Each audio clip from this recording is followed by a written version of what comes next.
Here we go. So nag-charge tayo, full charge. 97% lang ang lumalabas, pero naka-green na siya sa BMS kaya hindi ko din malaman kung ano yung totoo. Pero okay na yun, kasi yun po yung reason naman ng BMS, balancein niya. Siya yung nagka-cut off, yung battery nagka-cut off, hindi yung charger ang nagka-cut off. So ibig sabihin na ayaw niya na tumanggap ng charging. Ayan, so may nakita ako dalawang naka-electric kick scooter. So ganyan karami na po yung gumagamit ng e-scoot, no? Actually iba bumabalik na po sila sa na yan, dahil nga po mas mahirap po yung magmotor ngayon. Ayan, very good.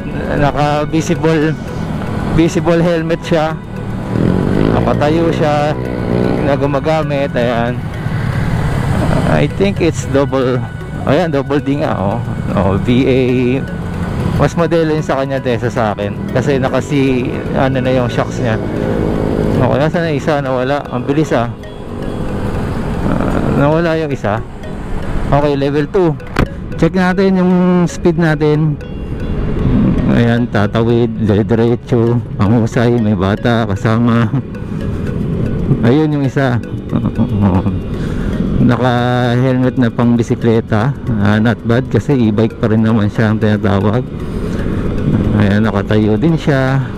So Xiaomi naman yata yung gamit nito.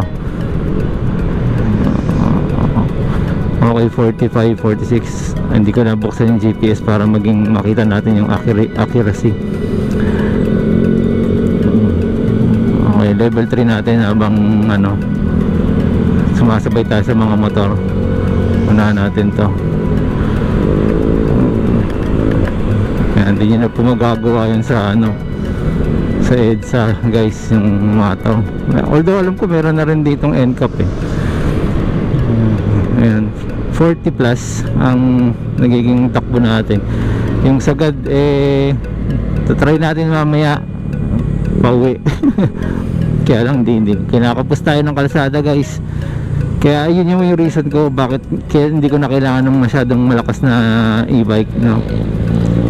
Kasi yung kalsada naman na ginagalawan ko dito sa paggamit ng service na to limited, no? Limitado. Kaya walang silbi yung malakas sa akin. Tamang chill lang tayo ngayon. Okay. Ayan, paunahin natin ang mga motor para hindi sila malate sa mga lakad nila. So ayan, check ng cellphone, singit tayo. Okay, level 2 tayo ulit dahil maandar naman na.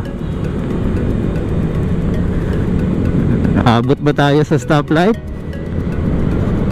Abot ba? Walang number, mukhang ba yung tunay yan? Walang number. Abot. Okay, dito tayo, pasok.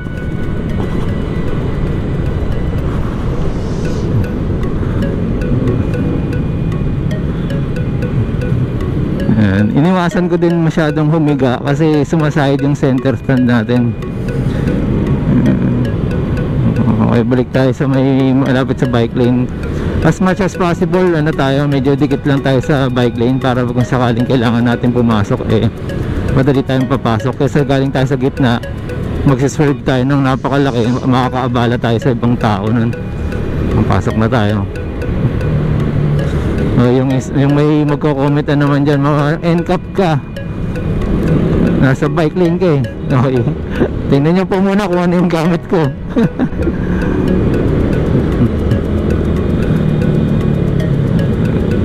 Hindi sila makapasok sa bike lane